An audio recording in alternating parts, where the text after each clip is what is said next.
medical, financial, legal, counseling, professional service, or any advice. You should seek the services of competent professionals before applying or trying any suggested ideas.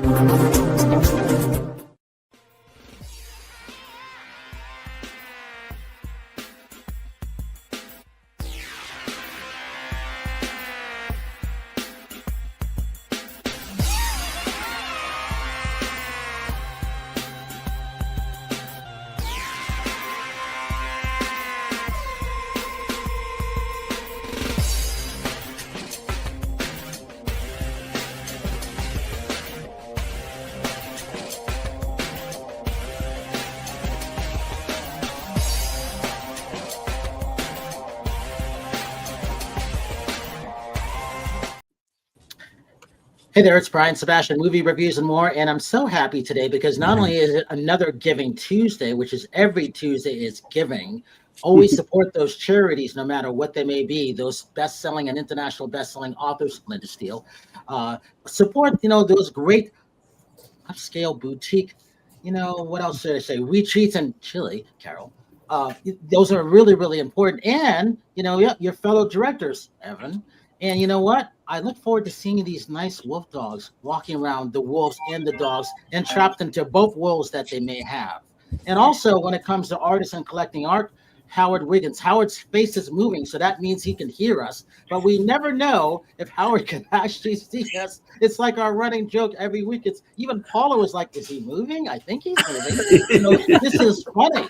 But the good thing about this show, this is 183 live shows in a row. We will end the season, if we get to another 2 weeks, with 185 shows, live shows in a row, and still counting, which I'm really, really happy about. But I'm happy that everybody's here because Evan, director, Blind View Productions and everything like that, it's good to see him. I'm glad that he's all the things he's been doing because, let's see, I think he was shooting with Dancing with the Stars lately and a couple other things. You just never know if he's on a mountain with wolf dogs or whatever the hell he's doing. But I know he's out there. Evan, people can't follow me wherever state I am. I can't follow you, whatever project you're working on. But I'm very, very happy with what you're doing. My hat goes off to you, literally, because you're busy. And I know you just got into Texas today. Linda Steele, let's have you introduce yourself with who you are. Go ahead. Hi, I'm Linda Steele. I'm an international best-selling author with my book, Nerves of Steel.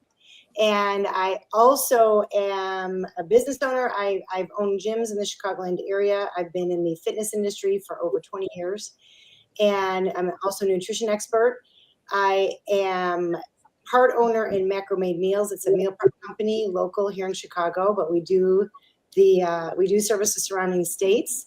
I also run a gym in Itasca, which is right outside Chicago. It's called Hamilton Lakes Athletic Club, and I'm the senior operations manager there. I started as just a personal trainer, and within a couple of weeks, they had me commit to changing the way they do business around there. We took management over, and we made them profitable, and they're really happy about that. I also have been with Movie Reviews and More, Brian Sebastian, since about 2017 on and off. So I've been busy. And what kind of dog do you have? I have a Great Ween, so she's part Weimaraner, part Great Dane. All right. And Howard, do we have you? Because Howard, if I have Howard, we have to go to him. If not, I can hear you. Okay, good. All right, Howard, tell everybody who you are, why we got you before you freeze to death. Go ahead. Okay, I'm Howard Wiggins. I'm one of the world's top 35 leading interior designers. I'm starting up my business again, actually starting of next month. And I've got a big billboard going downtown in Nashville. So you're going to see me all over the Nashville area. And then I'm going to expand to Atlanta and Knoxville and Chattanooga and go from there. So, wow. And why we still have sound on you and everything. Talk about the room that you're in and that art you have because you're an art collector. Go ahead. That's a bone gray painting on that side of the room. And it's just my upstairs hallway, just my art gallery. Yeah. I've got let's see, that's Einstein on the door. So and that's it. Carol Register. Hi, I'm super excited to be here with you guys tonight. I have amazing retreats to wealth at my boutique retreat estate in the Andes Mountains in southern Chile. And you can actually transition uniquely into a private invite year-long program that I run, helping people operate in the fullness of their wealth at 7 figures and beyond. So if you'd like to find out what it takes to qualify, just reach out to me. I love being here. I'm in 5 countries in the world, and I also co-host Unleashed and Unstoppable podcast, in addition to being here with Brian every week. And what kind of dog do you have, Carol? I have a Chinook and a little, we think he's a Chinook. It's kind of like a German Shepherd, so loyal, such a wonderful baby. Thinks he's a lap dog. Yeah. Of course he does. And then we have an actual little runt, a mix that was gifted to us. Kissy is her name, and she's fabulous. We're starting to learn a little bit more about what breed she's made of too, which is cool. And then, so Evan Morton, director at Folsom's Rum, this great short film that I found at Dances with Films in Los Angeles. Yes, Paul and Steve, I saw you guys there. I took pictures of you guys there.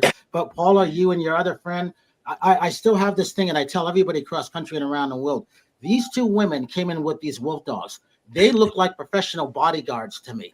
I'm like, don't you dare. No, they did. The way, because I'm like, before I saw them, I'm like, I want to have a wolf dog. After they brought them in, I'm like, there's no way I could have a wolf dog.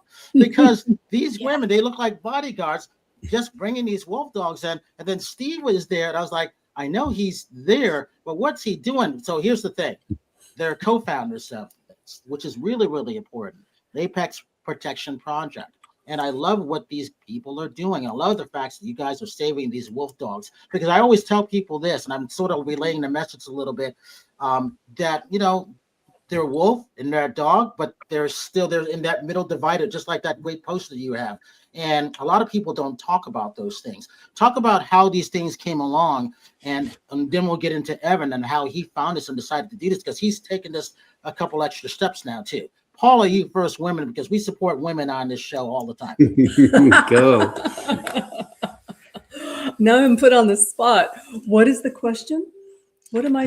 About you, how you were such a badass on that red carpet with wolf dogs. Yeah. Brian talked about that forever. It takes a lot of work. It's taken us years. I was actually a dancer many years ago, so I was always trained to go up. So when I first started handling wolf dogs, you're supposed to kind of ground your energy, but every time they would start to become challenging, I'd go up instead and go flying through the air and end up on my face. It took me years to learn how to squat. Dragged on her back many a time by a wolf dog. Wow. We started, we were looking for a way to give back. You know, we were both focusing on other careers, and we really wanted to be of service. And we both have always loved animals, and particularly wolves. I was that little girl who was always getting tons of wolf stuff every Christmas from her family. And an opportunity arose that allowed us to, to start volunteering. And, you know, we started volunteering once a week and learning about them. We were completely green. We had no idea, you know, what we were doing. So we just had to start from the very beginning. And it was the Wild West for us. And we made a lot of mistakes, but we learned a lot. And over the years, we became more and more passionate about the plight of the species. Then we adopted Taboo. Oh, that's right. We adopted one of our rescues from the sanctuary that we were volunteering at, and that was the beginning of everything. It changed our lives, and we opened Apex 10 years ago. 11 years ago. 11 years ago. Yeah, we You jumped guys off. have quite a large team there. I was looking at your website and all your information, and I was like, wow, that's quite an operation you've got going on, and some incredible experts that are on your board and working alongside you.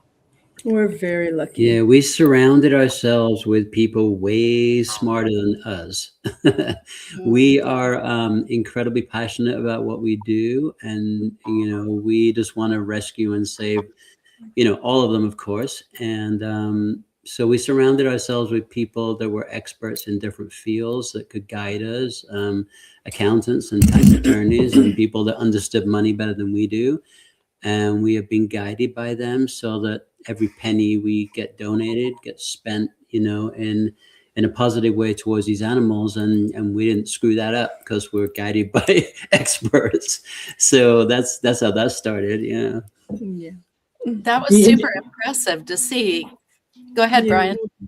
Oh, Steve, I was going to say, give us a little bit of your background and how you two got together, because you guys are partners, co-founders, and farmers and everything. And I think that's not easy to make all of this work, because I just remember when I had my dressage ranch, I was outside more than I was inside, and I was still doing celebrity interviews, and I have to drive, and I'm like, okay, I hope that one of the horses doesn't die, or the llamas or the alpacas and all this stuff, because it's 24/7. It never ends. And a lot of accidents happen overnight, and then you got to call the vet, and people don't realize this stuff.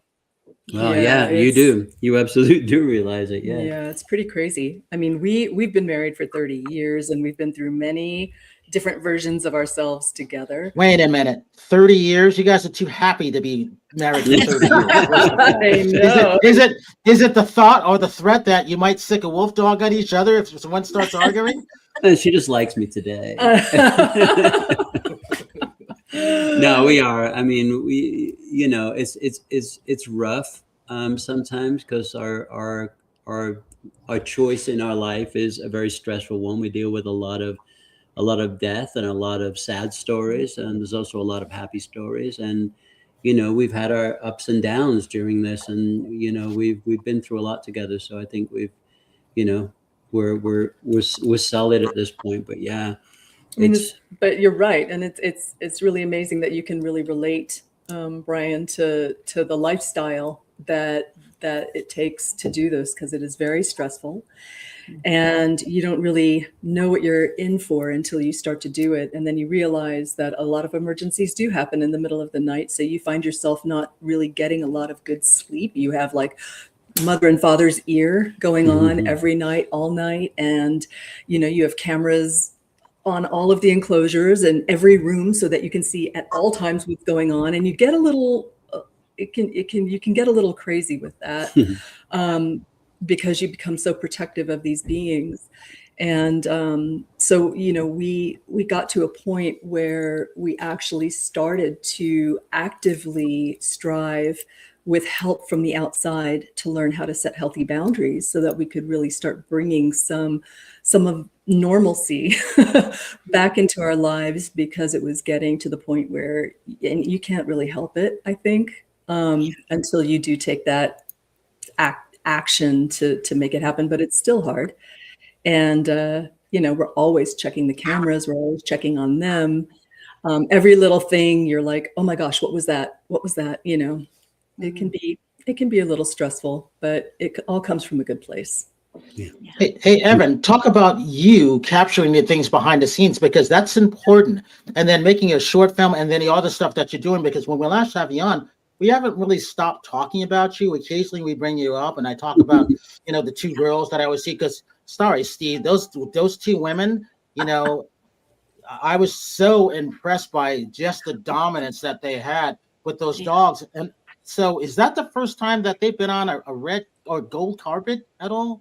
I'm just gonna cut in here real fast because of what you just said, which is really interesting, because that might have been what you perceived.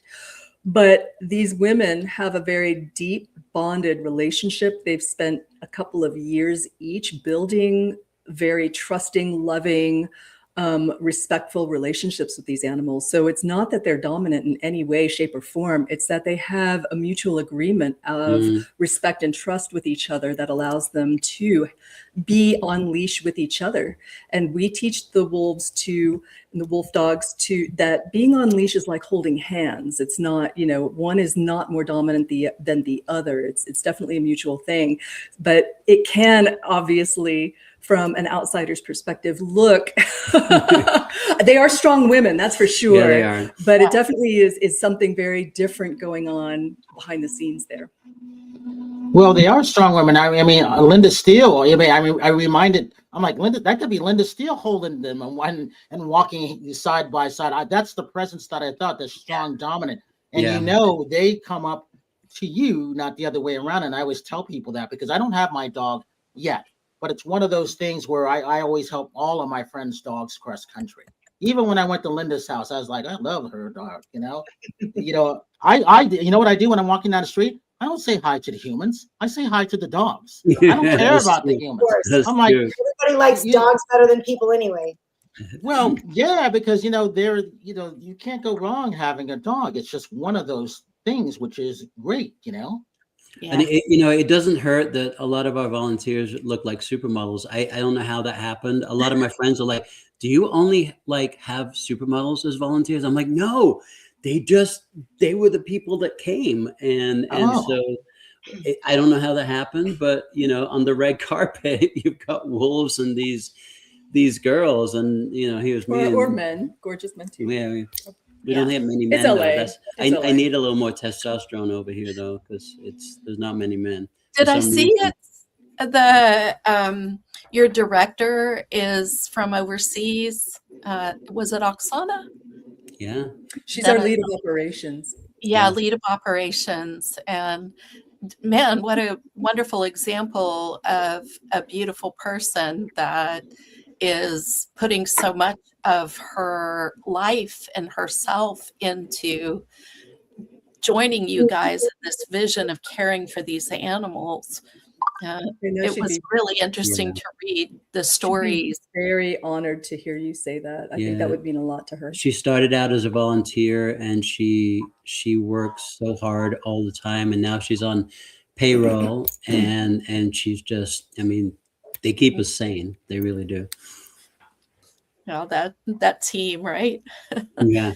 Hey, talk about what you're looking for when it comes to volunteers, and then Evan, chime in on what you capture behind the scenes, because that's really important, not only for the short film, but for the feature and the stuff that you're working on in the middle of Dancing with the Stars and all this other stuff that you're doing. So as far as volunteers, go ahead, Evan. I'll answer that later. Oh no, sorry. I'm at the mercy of the internet here at the hotel in Texas, middle of nowhere. So it's cutting in and out a little bit. Don't worry about it. We're used to Howard all the time, so we get it. No worries. Evan, go ahead. Tell us how you came into this and what you wanted to capture. What's most important? Yeah, I really wanted to help tell the story, Folsom's Run, on the amazing work Paula and Steve do. They inspired me just from coming there and going on a hike for a day, and now I'm like 5 years deep in a feature film documentary, and the shorts going on to various so it was a dove pretty deep in there, and the shorts going into other festivals. It's screening at the Utah International Film Festival coming up here January 4th, so just in time after the New Year's, we'll get to see Apex on the big screen. The first festival with this film outside of California. So excited for that. And I'm out here in Texas filming for the feature film, which I've filmed about 50 days so far. So it's growing. And there's an amazing story out here with coyotes with lost DNA for red wolves, and trying to help capture that as part of the feature film that I'm doing. Oh, that's super interesting. Lost DNA. Tell us more. So a while back in the 1970s and 80s, we eradicated the red wolf, which is the only native wolf to the lower 48. And we gathered up the last 14 of them. 12 of them were used for breeding for a captive population.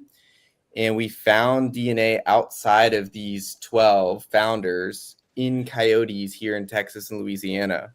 So it's lost DNA, it's extinct DNA. Some people call them ghost wolves. Some people Gulf Coast canids. So it just shows the resilience of these animals to survive by any means necessary.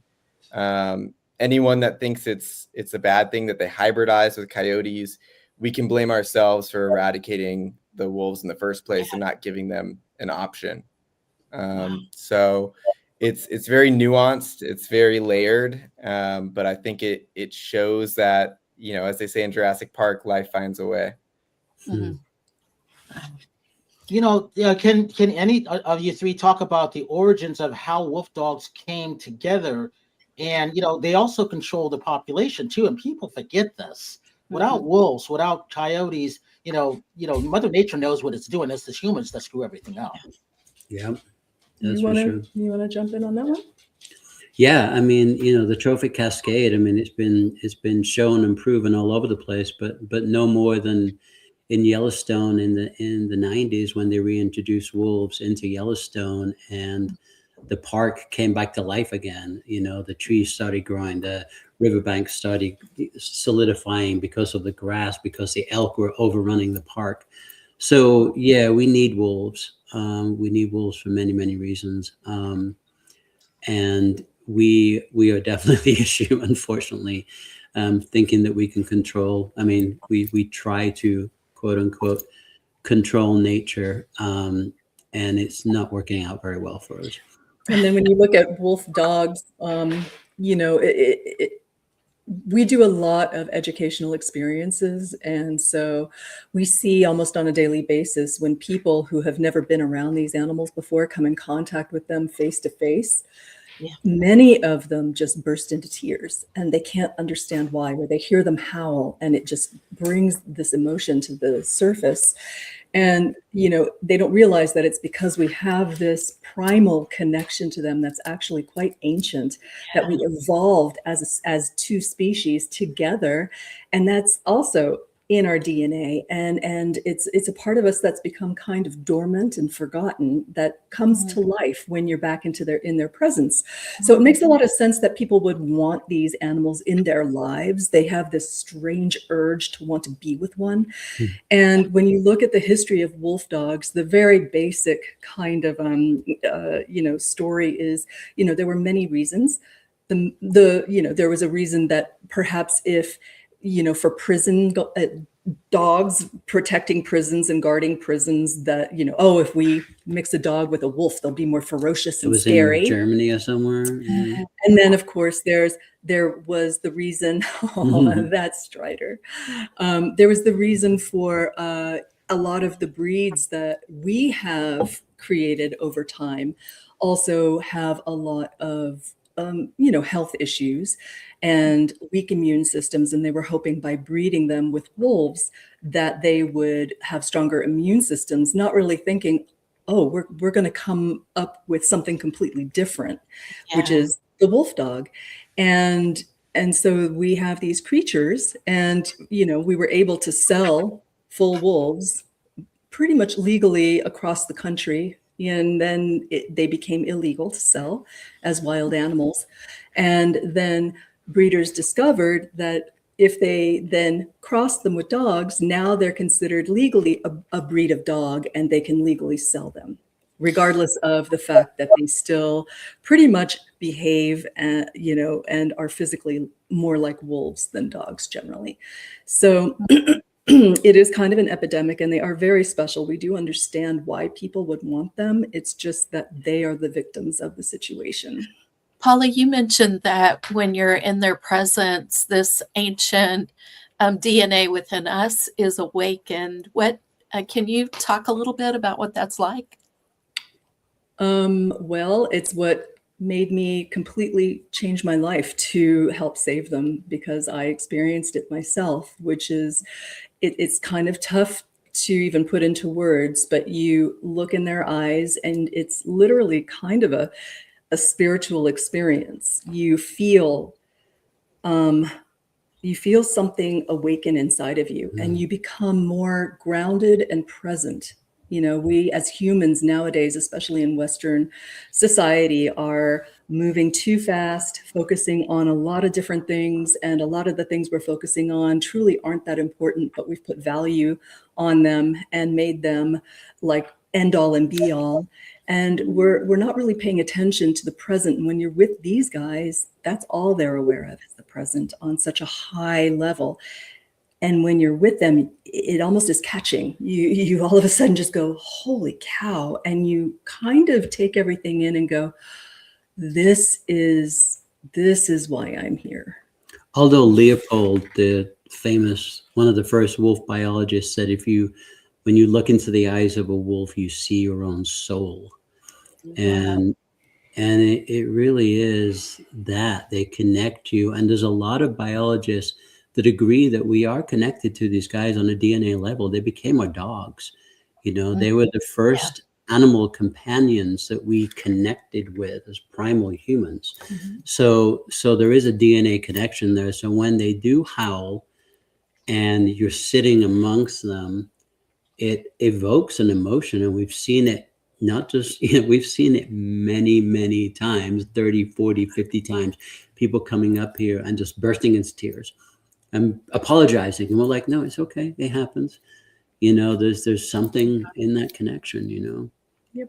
And they've done tests where they've hooked humans up, with electronic devices to measure all of the things going on with their body. And they show them a picture of a human baby, and they record the body's reaction. And then they show them a picture of a wolf. And what they found was that both elicited almost the exact response.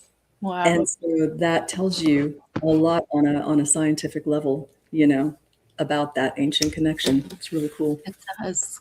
It does. Evan, when you were doing Folsom's Run, and were you having to deal with being in the physical presence of wolves and or wolf dogs in a way that you had not experienced before, tapping into what Paula and Steve deal with on a regular basis?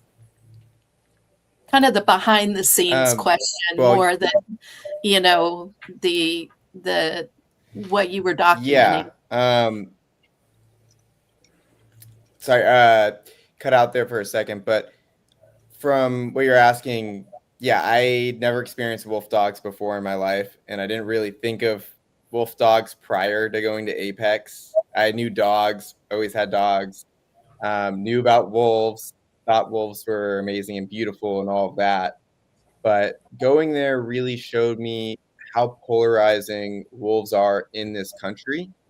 And I hate to say it, but in a lot of parts of the country, they're seen as the abortion topic of wildlife conservation. And I know that sounds very harsh, but we've seen this tug of war going on politically and reflected in the division we see in this country. And I think some things should be nonpartisan. And I think when it comes to conservation, it shouldn't be politicized.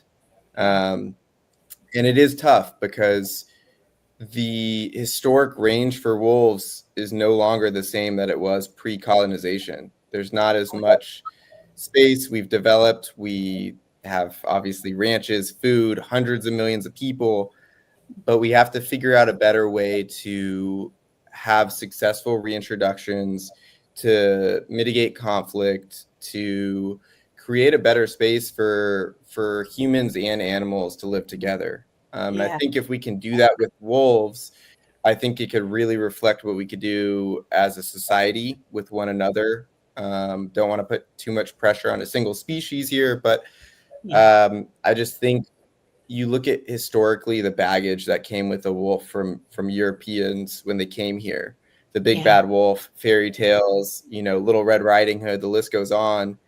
And then you look at the Native American culture, and you don't hear about kids being killed or eaten by wolves. And Native Americans didn't have guns to protect themselves, pre-colonization. And there's so many amazing stories about wolves culturally in America. So I think the American perspective of wolves is like very nuanced. It's not as cut and dry as we think. And it really varies all across the country, depending who you're talking to. That's what Paul and Steve inspired me to do, is go down this rabbit hole and see, why is this animal so polarizing? Why do we have these conversations that we don't have about bears or mountain lions And these other animals face their own challenges, but they're Yeah. not under the magnifying scope that the wolf is. And I think it is tied because of our DNA, our history, our connections, our love for, man's best friend, the dog. And also part of what people perceive as like the history of this country with the cowboy, the rugged cowboy, and ranching and providing food and the hard work. And unfortunately, there's conflict that's not going to be resolved overnight. And my job with this documentary, the feature film, is to really try to bridge this gap. That's my goal. And yeah. Guys, I got to say that So. I think I'm speaking for both Paula and myself.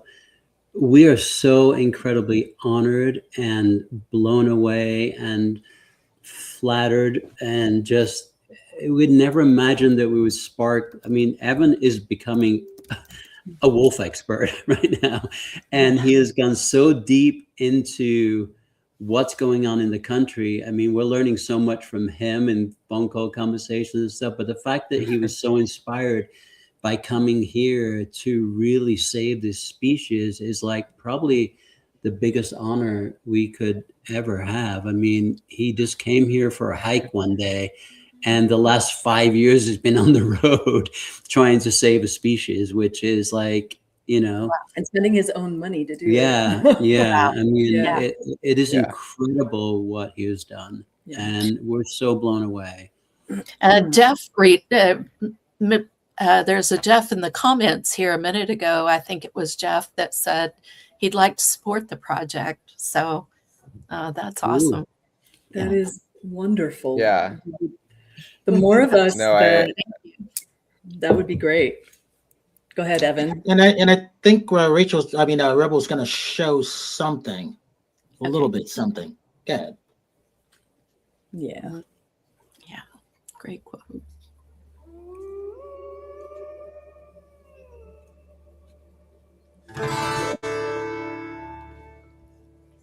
In the world, is there a place for wolf dogs? In my personal opinion, I think we should allow wolves to be wolves in the wild. And if we're going to adopt a dog, it should be domestic and obviously rescued. If we are going to manipulate it, we're going to play God, that's probably not a good thing.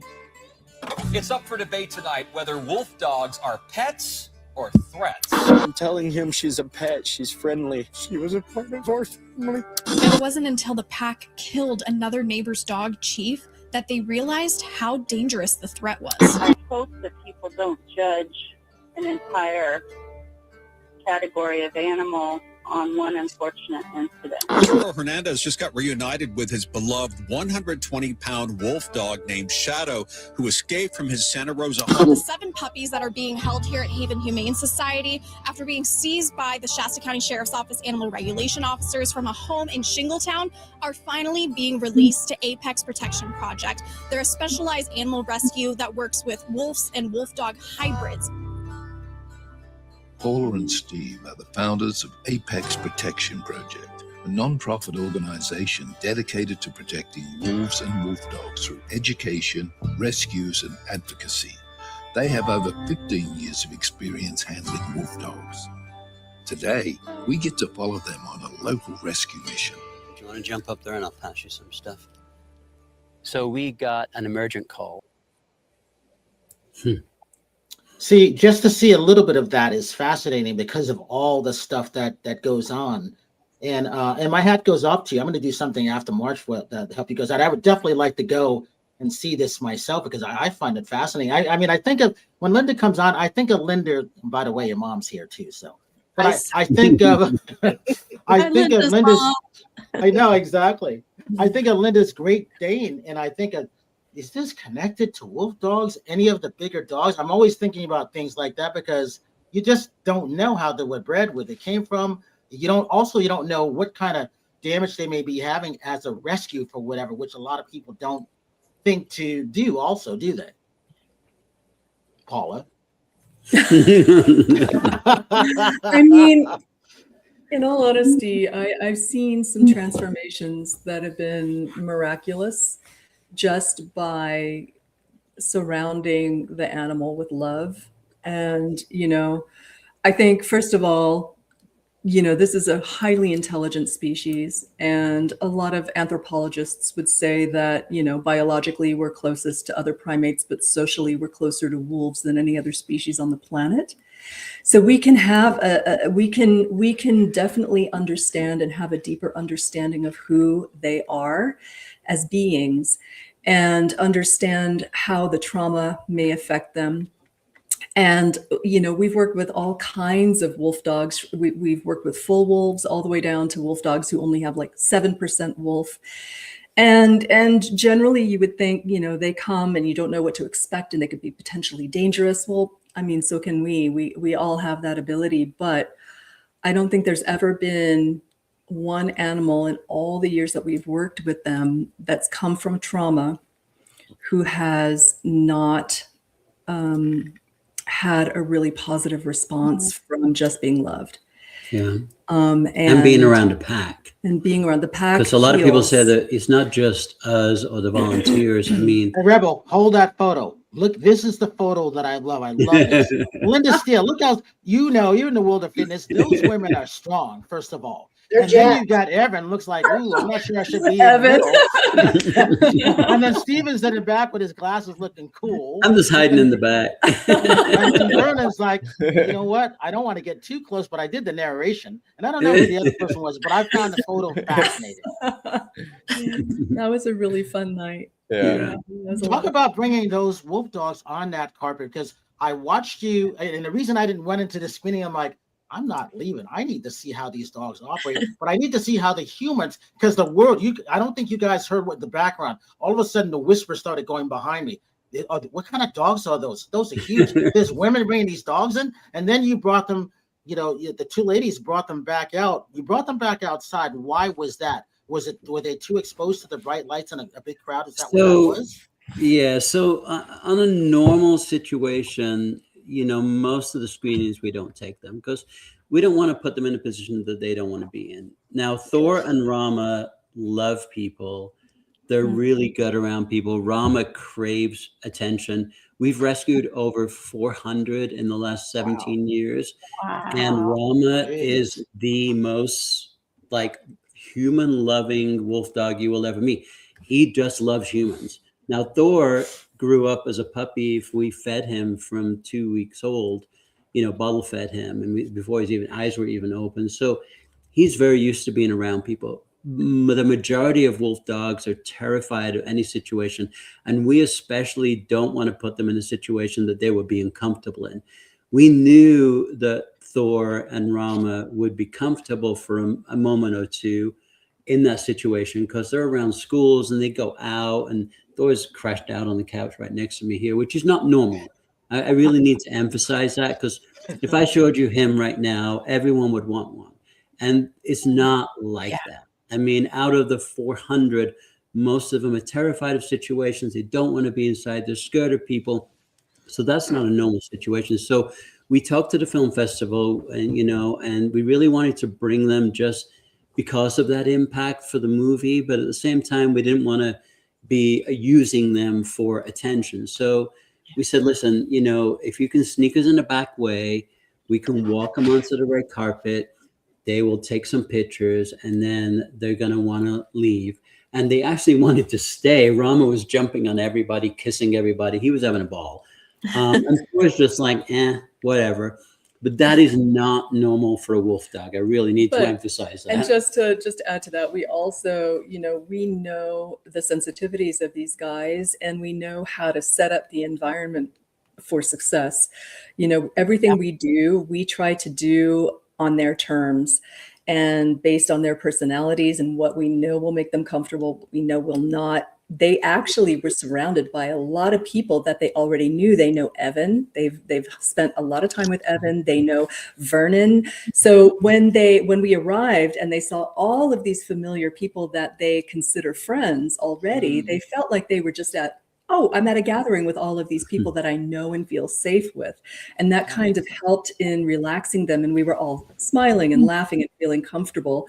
And that also, kind of gave them the sense that, oh, I'm safe here. And we had a wonderful time. I mean, and then we made sure that we didn't overexpose them to a high level of energy because they're so sensitive to energy. We want to really respect that. And, and then we're very careful about the length of time. And so we take a lot of things into consideration when we're planning something like that. Yeah. As you were describing, As you were describing him being comfortable, I was like, aren't we humans exactly the same? Yeah. We are. Yeah. And when we have people come out to our ranch for an educational immersive experience, the first thing that we do is we talk to them about, the way that we're going to meet these guys is not like you meet a domestic dog. It's like you meet another human, taking into consideration how we feel when we meet another human, how shy we might feel, uncomfortable, insecure, all of these things. And we want to take all of that into consideration because we have to remember too that these guys were born into, against their will, pretty much into a human world. And that's not where they're most comfortable. So our responsibility, while we are sharing the experience of meeting them, because honestly, meeting them transforms people into advocates to protect them. But Look what happened to Evan. It's also about making sure again that everything is on their terms and that we are really doing everything according to their comfort level. We want to it's our responsibility to do everything we can to make them feel safe and comfortable in a human world. So all of that is always thought about.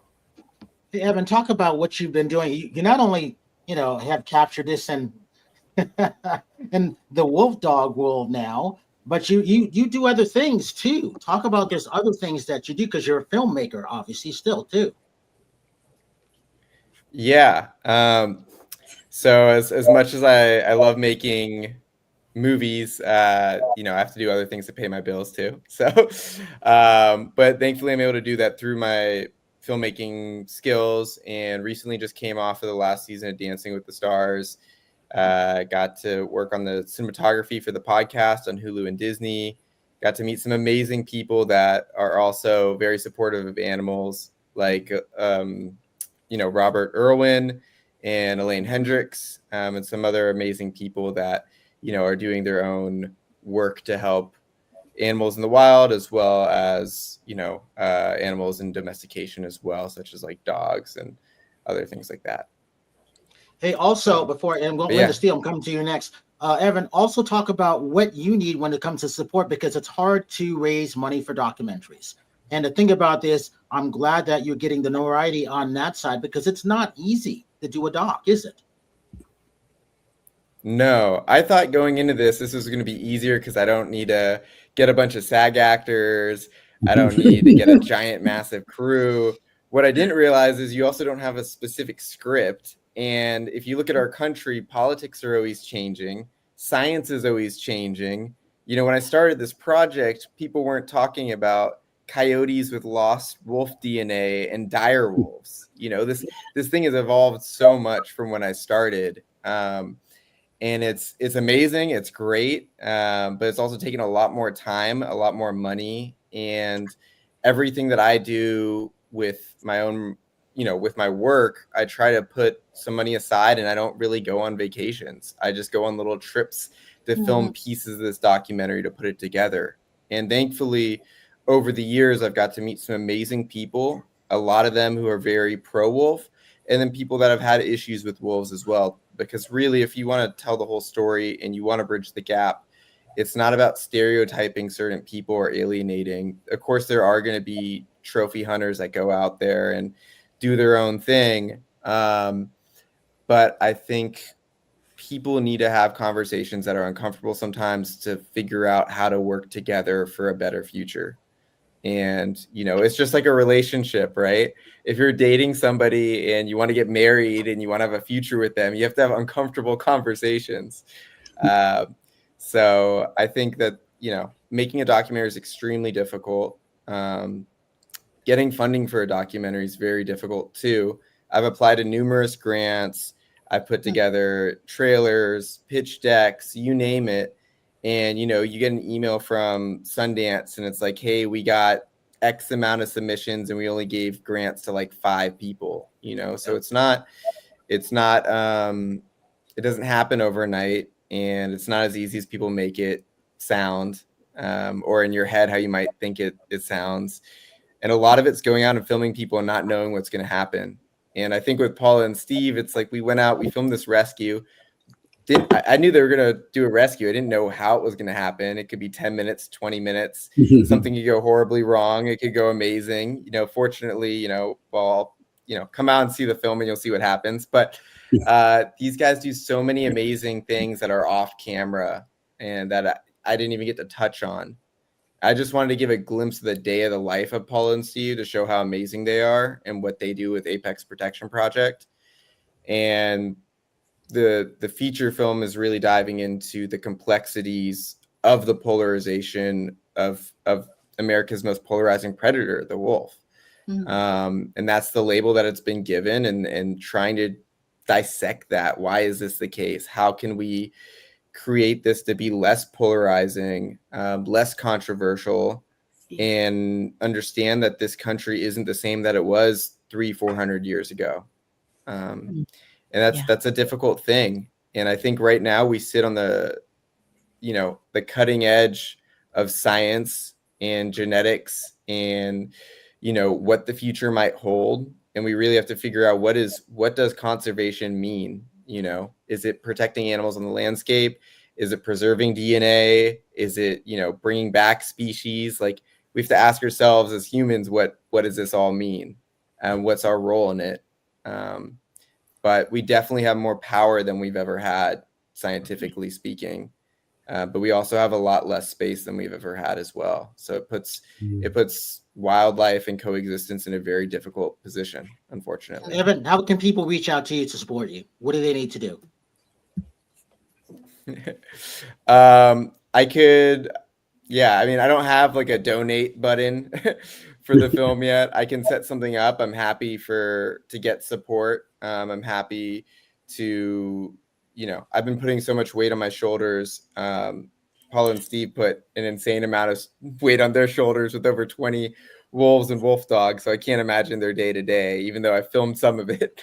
But yeah, I could put a link in the comment section at some point and try to help that going, get that going. But yeah, I think they're going to make a documentary. Yeah. I was just going to say, if anybody would like to reach out to us through our contact, and we can always forward the information and put them in touch. Since he doesn't have something, you know, official set up at this point, we're happy to be the conduit. Yes, the conduit. Love that. If I could just say one thing, because it's really touching on what Evan's doing. And Evan, man, we're so honored. Holy cow. Just so honored and proud to know you. But tomorrow, if anybody watching is interested, there is a proposal for a bill being put on the floor of the House tomorrow. That's going to be voted on tomorrow to disassemble the Endangered Species Act. And if that becomes, if that passes, then it looks like there will be no way to protect our endangered species in this country anymore. It's a really, really threatening bill, and it's a very scary bill for wildlife. If you go to our social media on our Instagram, which is Apex Protection Project, all of the information was posted today, and even how to write a letter or an email, what you can do with the proper links and everything. We tried to make it as easy as possible for you to reach out to your representatives to encourage them to vote no tomorrow. Yeah. Good to hear that. Linda Steele, you got 60 seconds. Tell them who you are, how to buy your book, and to support Macro Made Meals. Linda Steele, you can find my book on nervesofsteel.net. But I do have a question, just quick, Paul and Steve, if somebody wants to donate to your cause, do they go on your website as well? Yes, they can go onto our website. You can also do it through Instagram or Facebook, social any media of our social platforms. Great. Matter of fact, this is Caroline Wolf She's our social media manager. Hi guys. Working on social Hi, media right now. Hello. Hi Evan. We're so lucky Hey. to have the team that we have. So she's going to kill me later for doing that. Yeah, but definitely through our website, apexprotectionproject.org, or on any of our social media. On TikTok, we're Apex Wolves, and on Facebook and Insta, we're Apex Protection Project. Okay. Thank you. Carol, register real quick. Go. At NeuroCoach Carol on Instagram, or Carol Register, and LinkedIn and Facebook. Hey, and we're out of time. I got to thank everybody, including, Linda's mom, because that's important. Very, very important with this, especially with wildlife. And like I said, I never knew I was going to do stuff like that with horses and kids that were autistic and going around and, taking care of a lot of my friends' dogs and their animals cross country. I didn't see that one coming 10 years ago.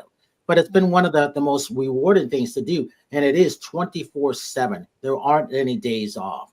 And, when feed prices go up, and then you gotta put diesel, fuel in your trucks just to get all this stuff going. I understand, but here's the thing.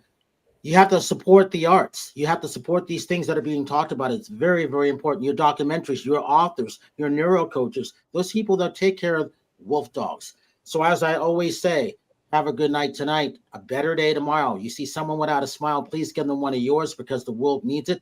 This is Movie Reviews and More. I'm Brian Sebastian, and we'll see you next week.